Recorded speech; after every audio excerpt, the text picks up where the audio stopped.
Welcome back to Coach's Comments presented by Southside Auto Tech. I'm Cristiano Simonetta, joined alongside by Stars head coach Rocky Russo. And Rocky, I think everybody in this building is stunned at what had just transpired. Joel OMA, the game-winning goal with 1 second left in regulation. Your team picks up 2 huge, critical regulation points. They steal them away from the Lancers.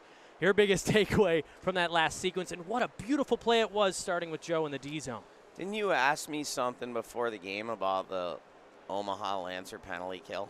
You did. And I did, yeah. How great they were. I mentioned that. Then we scored 4 power play goals on them tonight. Obviously, it wasn't our best effort. There's no question about it. 3-game weekends are taxing on the guys.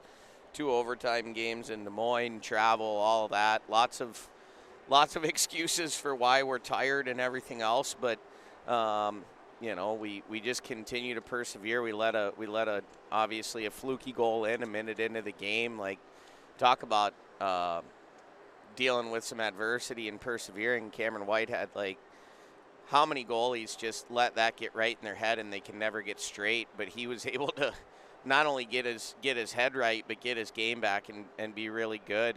And I'm just so proud of our ability to live in this uncomfortable situation game after game after game and battle through the adversity and find ways to win games. And it's somebody different every game. That's what I think is awesome. And the whole group is just feeling something special right now, and I hope the Lincoln Stars fans see the same thing I do. Have you ever seen a play like that? Obviously, Tyler Toffoli against the Boston Bruins in the NHL in overtime off a face-off. There's been buzzer beaters plenty of times, but have you ever coached or seen that happen in a game? Yeah, I had the exact same thing happen. Now it was about 5 years ago with on the power play, scored at the buzzer to win the game.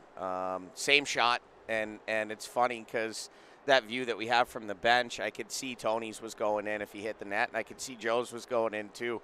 And the clock never really went through my mind. I thought we had plenty of time when Joe let it go, and it went in, and I looked up, and there were zeros on the clock, and I'm like, well, maybe it didn't get in on time. The guys all started to hustle off. That move really only works in a league that doesn't have instant replay. Exactly. I pulled that a few times back in the day when I knew that they couldn't go back and look at it again. It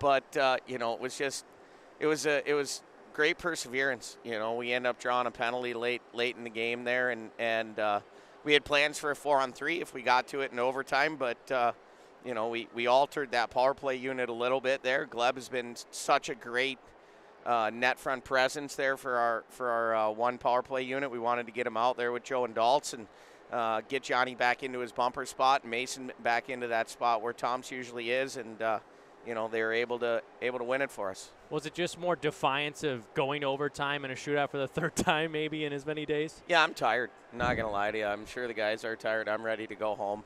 But honestly, the regulation points meant so much today.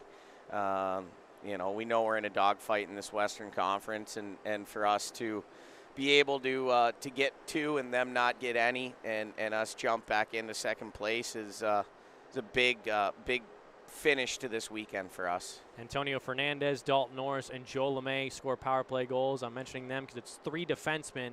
Is there any other D-core in terms of offense better than the Lincoln Stars? No. We're the best D-core in the league. Top to bottom, but the best part is not only do they score, they defend and they compete, and they break pucks out, they block shots, and they lead, and they do all the things that you want. We're built for playoff hockey with our D and our goaltending. Our forwards are playing good hockey right now. When you get Tom's back in the lineup, you get Jerk back in the lineup, you really like our forward group as well. So I'm really excited about our group and what it looks like down the stretch. Yeah, with the trade deadline next week, can you give a little insight into maybe what your strategy could be, maybe not making as many moves, or does this 5 points out of 6 not even affect your mentality? You already know what you guys are going to do next week. No, you know what? It's I know what I may want to do, what we may want to do. But it's got to be the right fit, and there's been conversations about guys that may be available. nothing's really gotten to the point of making a decision yet, and you know, we've done a little bit of homework on character and fit, and you know, our culture and our room is great right now, and it's really important that if we're going to add a piece to it, that it's going to be the right piece and a guy that's going to fit in, like a Doug Grimes, right? That was just a great addition to our room, on the ice, off the ice. He's such a great personality, and the guys love him, and you know, if we're going to add somebody, we want to make sure that it's that type of person that fits in with our group.